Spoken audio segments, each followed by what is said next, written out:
Okay, so now I need you to, this brings us to questionnaire number 8. So if you want to take out your self-assessment sheet, where you should have the score for questionnaire number 8, you can now write in the word column there, the name column, gratitude. Okay. Now, the full possible range for this scale was 24 by 168.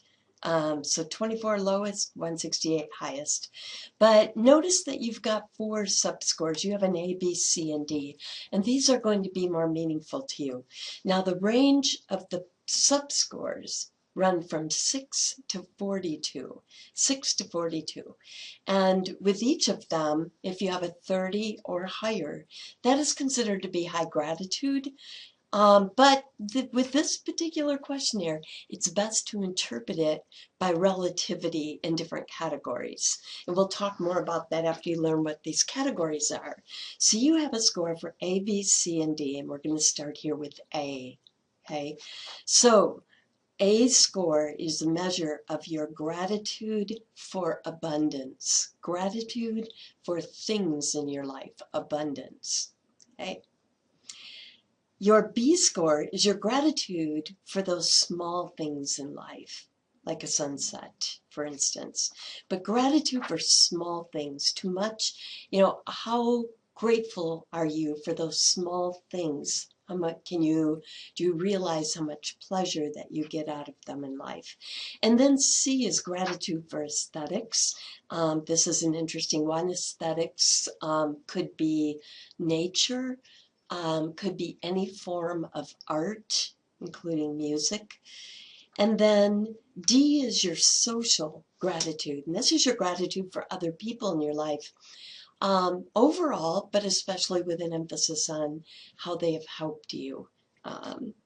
So again, I said we want you to interpret this in light of relativity of your different categories. So which are your highest? Which are your lowest? When I say which are your lowest, I'm talking about which have the most room for improvement, the capacity to increase your happiness in your life. Okay. So if you were to do a journal, a gratitude journal, as a lot of people have in taking Dan Gilbert's advice in increasing their happiness and have found greater happiness in doing this. Some people will do this and they will focus on all 4 categories. In fact, some people will write the 4 down at the top of their journal just to remind themselves every time they go in to try to think of something in each area. Other people like to work on their lowest categories and then see if they can improve gratitude in that area. And the idea here is not to compare ourselves with other people. I mean, remember that is the very best proven way to be unhappy. So if you think of abundance, you might think, well, and you might be true, you might be thinking, I was born in poverty, and you might be true, and you may not have much, but that should make you even more grateful for what you have. So each of these categories can be worked on within your journal to increase it. All right, moving along. Okay.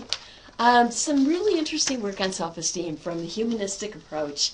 And this is looking at people who have high self-esteem versus low self-esteem and how they react to negative feedback. This is really interesting. Okay. So how they react to, well, think about it. There are times in life when you're going to get negative feedback.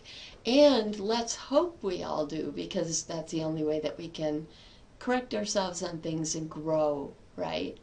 So negative feedback is very functional. But how people react to it is very different depending on their level of self-esteem. And if you think about it, any job review, right, any good job review has good stuff and it has bad stuff. So in other words, you should receive praise for what you're doing well, but we all have room to grow, and we should get ideas of how we have room to grow. We should get some negative feedback too. How do you think this differs, though? First off, I want you to think about people who have high self-esteem. Okay, how they study this in the laboratory is they screen for people who have high and low self-esteem. They measure that, screen for them. Okay, bring them in. So we've got a group of high and a group of low that come into the laboratory. And they give them what is called bogus negative feedback. In other words, they have them, one study, for example, in this set, they had the participants take what they told them was a new kind of intelligence test.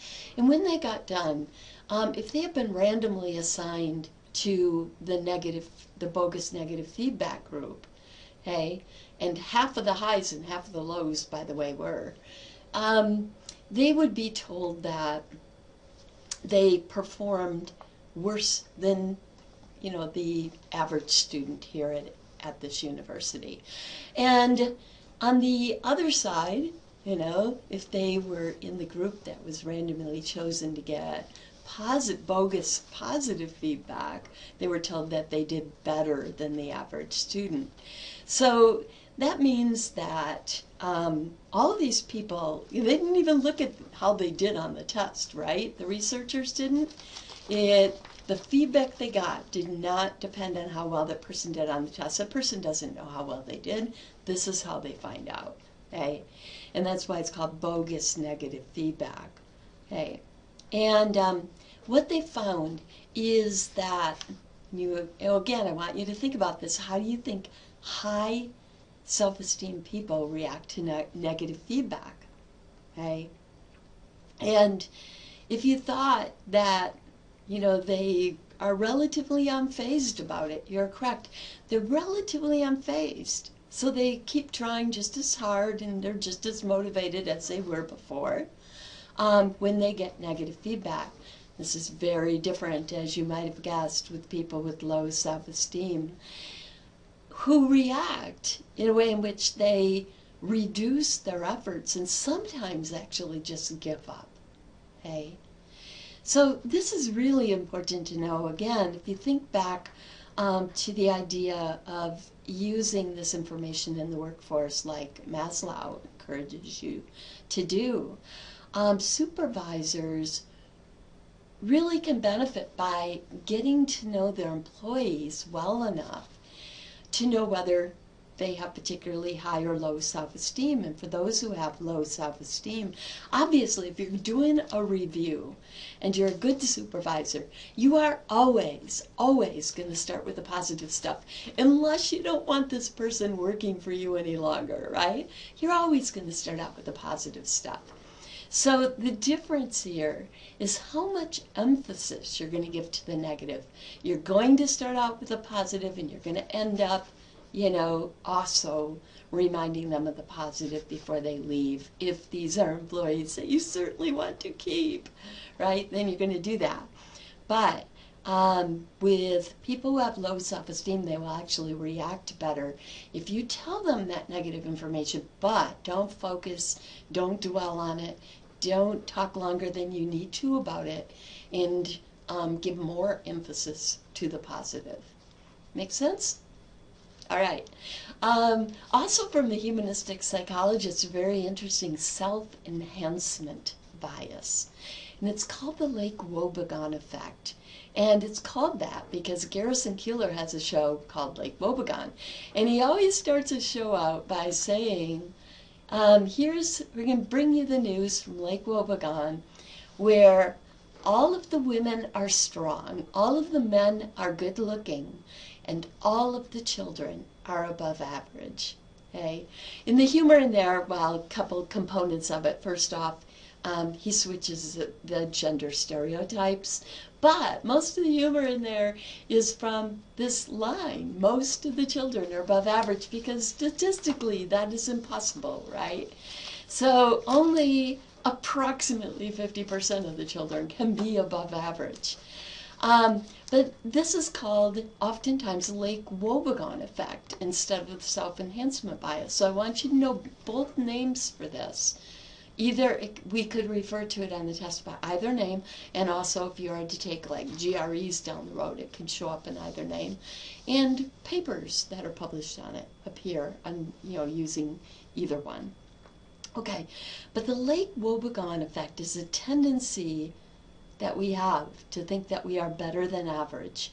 And I say better, I mean people have a tendency to think that they're smarter than average, better looking than average, more socially skilled than average, and so on.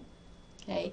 Again, it's a statistical impossibility. In fact, about 70% of students think that they are better than the average student. Okay? You might think, well, they just find this in students. Probably after we get older and wiser, that will go away, right? No, they find this in all age groups. And in fact, they've looked across many different professions moving beyond students. And this is a very persistent effect, even across professions. And they even looked at professors, and they found that approximately 70-some% of us think that we profess better than average. Okay? Now, normally when we have biases in life, they are not beneficial. In other words, they don't help us to anticipate things well, to know what to expect. They don't help us to predict the world well, so we don't know how to react as well. This is an exception, though. And we actually find that people who don't show this, remember that only about 70-some% of people do, and people who don't show this actually are more vulnerable to mental health problems over time. Okay.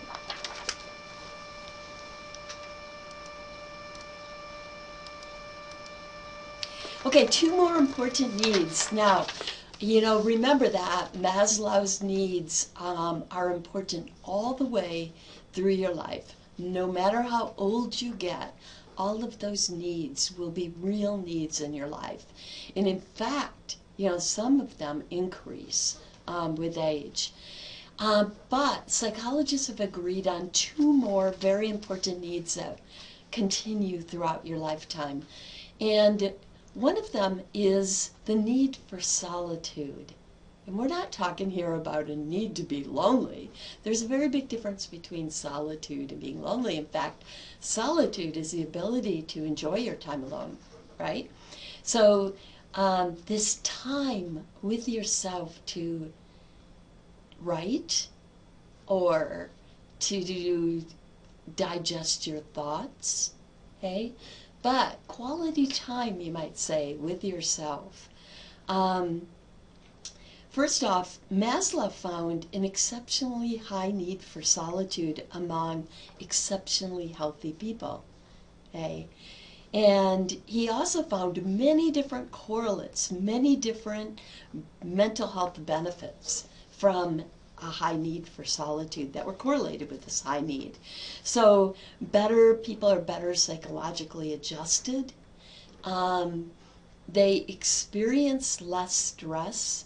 Does that mean they experience less stressful events in life? No, it means they tend to react less with stress. They experience less depression. And the friendships that they do have tend to be closer and warmer. So they don't necessarily have, 1,000 friends on Facebook or even 20, right? But the friendships they do have tend to be true friendships, so closer and warmer. And then very interesting, this is one of those needs that actually really increases with age. So if you don't feel it now, it's likely you will by middle age, and that it will grow and grow as you get older. That real time to dwell inward, you might say. Okay? And when you find your thoughts to be more entertaining than the outside world. Okay? Let's add one more very interesting and important need onto here that psychologists have agreed on, and that is a need for autonomy. A need for autonomy, meaning a freedom of choice, to feel that you have choice in your life. that you have options from which to choose, okay? And think about, how important this is, that it would make this not very long list of needs that are important all the way through our life. This is a very, very important need, and yet if we look at, for instance, nursing homes, even if we look at care homes that aren't at a nursing level, oftentimes so many choices are taken away from people that we take for granted. We take it for granted that we not only get to choose what we eat at a meal, but we get to choose when we have that meal, right? When we decide to engage in it. So many things that we take for granted. And it's a powerful need, okay? Now, when we do talk about the freedom of choice, though, it brings to mind some really interesting research that this picture on the right is referring to on your screen, where you see these grocery shelves where you might get dizzy just looking at this.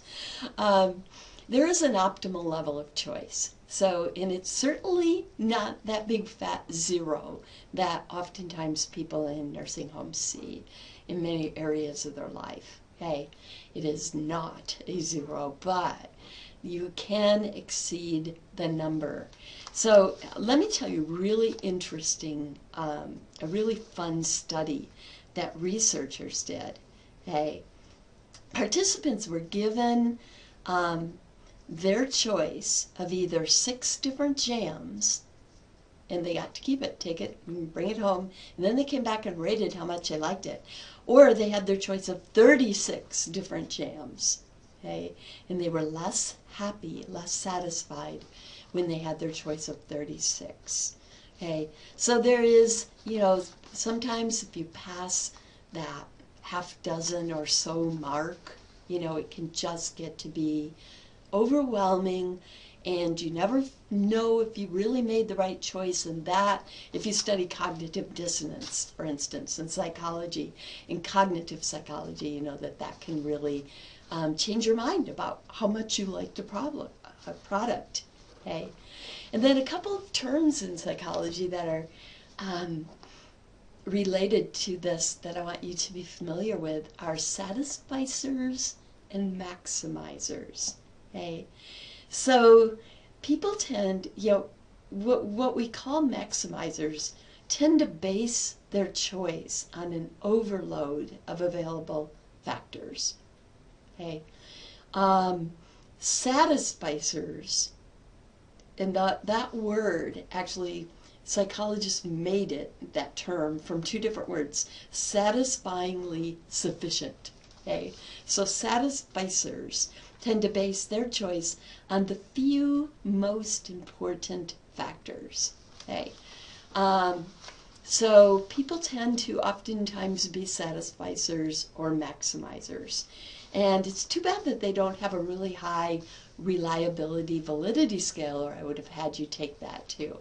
We don't have it yet, but I want you to guess. Who do you think is the most mentally healthy? So we have a mental health correlation here.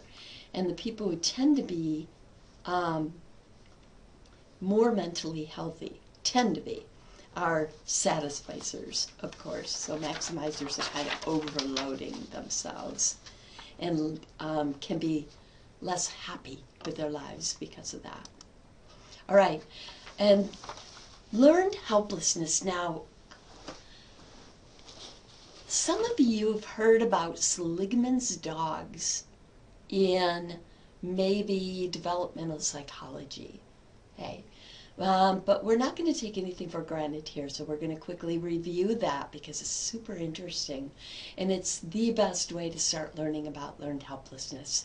And I want you to imagine that you worked in Seligman's lab. He had a lab of dogs, and you were working on the study. Your job would be to over the period of the study, for instance, you come in on a day and you would see that you would be assigned to take a certain number of dogs out one at a time, okay, and to bring them to this box that Seligman devised. And the box, the sides on the box were high enough that the dog could not jump out, but it was big, okay, It was a big box, and I can't put my hands wide enough or you won't see it on the camera, but we will bring it down into the space. But it was a pretty big box, and it was divided in the center by a lower wall going down the center. So you're going to put the dogs on one side. They can't jump out, but they, of course, could jump over at this lower wall. And half of the time, so you're going to flip a coin, and if it comes to heads, this dog gets put into the box where the entire floor is electrocuted. Okay? And it's certainly not enough to hurt the dogs, to do any like tissue damage or anything like that, but it's very scary, and you probably have all had that feeling before, of at least a mild electrical shock. Hey, it's not pleasant. And so when you put the dog in, again, depending on what group they're in, heads or tails, right? The experimental or control group, in other words, either the entire floor is electrocuted or just the side of the box. But either way, they're going in on this side, right? So they're not going to be happy campers. And what do you think they all do? First thing they do, right over the wall. You guessed that correctly, okay? But think about that. For half of them, it worked. For the other half, it didn't work at all, right? Very interesting, because, you know, the next day you would be assigned to take those exact dogs out again. And now to put them all in the one that only has the electricity on the one side, okay? And so you put them in, and you notice that if they have been in the escapable group before, that they jumped right over that wall. But if they had not, oftentimes they didn't even try. In fact, some of them, they would just stand there, and some of them would actually lay down and just whimper, okay? Learned helplessness. They learned to be helpless, okay?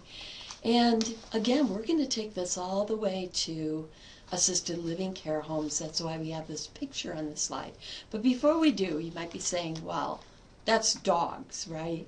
What about human beings? Okay, so human irritating noise study. This is a really interesting study. And what the researchers did was they brought participants into the lab, and they told them, they gave them headphones, and they were given problems to solve on the headset, over the headset. But also, when they were given the problem to solve, as soon as they heard the problem, a very irritating noise started playing over the headset. And they were told that as soon as they got the answer right, the irritating noise would go away. If they got the answer right, it would go away, and they would get a breather from it, right? And if not, it would continue. But here's the deal. Half of the participants were given very easy problems to solve, and the other half were given problems that are unsolvable, okay? So they're hearing that noise all the time, and it's really irritating. You know that noise of fingernails coming down on a chalkboard is kind of like that irritating, okay? And then very similar to Seligman dog study, they bring these participants back into the lab later, okay, and they give them all easy problems to solve. And what do they find? They find that the group that had the easy problems before, okay, they did a great job. Okay? The other group didn't try very hard, sometimes not at all. Okay? They had learned to be helpless.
Humanistic therapists focus on helping their clients learn that they can take control, and learning that they can have an impact and they can change things. Okay? So humanistic psychologists really take this work to heart, especially when working with people who are suffering from depression. Okay? And when we look at learned helplessness applied to elderly homes like nursing homes and even just assisted care homes, wow, not just learned helplessness, but Maslow also. So Maslow in his work and all of his researchers who have followed in his footsteps, Seligman in his work and all the researchers following in his footsteps, have really made a difference and increased the quality of care at these homes, quality of life that people experience in these homes. But we have a long way to go yet. And I'll tell you what, I am relying on your generation to fix a lot of what is wrong in this before I land in one of these, okay? And I want to be able to rely on you. As here's the deal, if you look at Maslow's needs, every single one, you will notice that a lot of homes focus more on just those first bottom two, okay? Physiological needs and safety needs. That's it. And that is something that's called maintenance needs. They're simply needed in order to stay alive, to maintain a living status. They do nothing for your quality of life, okay? So all of those needs from that point on, okay? I want you to think about each one individually and how people might be deprived in even just an assisted living home, okay? And I want you to think about learned helplessness and the idea that not only do people learn to be helpless, but if you don't let them do things like dress themselves even, or put on, style their own hair, or cook a meal, they will forget how to do these things. They won't be able to do them anymore. Okay? Learned helplessness. Okay? Applied to elderly homes. And this brings us to an assignment. Not an assignment. This is just something I want you to do. But, like I said, when I come up with these activities, it really, really helps you to solidify this material to actually do it. So what I want you to do is to take all the needs above the maintenance needs. That would be social, self-esteem, cognitive, aesthetic, the need for solitude, and the need for autonomy. So we're going to add those two in, right? And by the way, they wouldn't be in that order.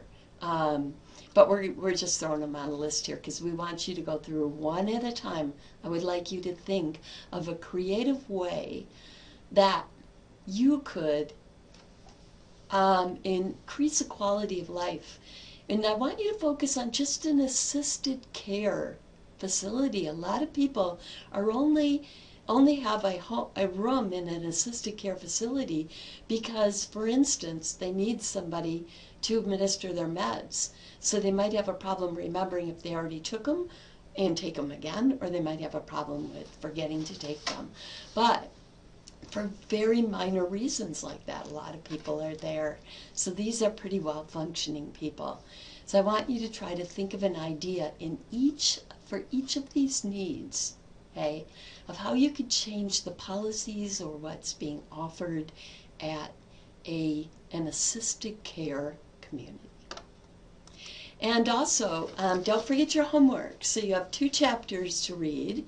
And in addition to that, you have 2 more questionnaires to do before you watch our next lecture segments, okay, on the behavioral approach.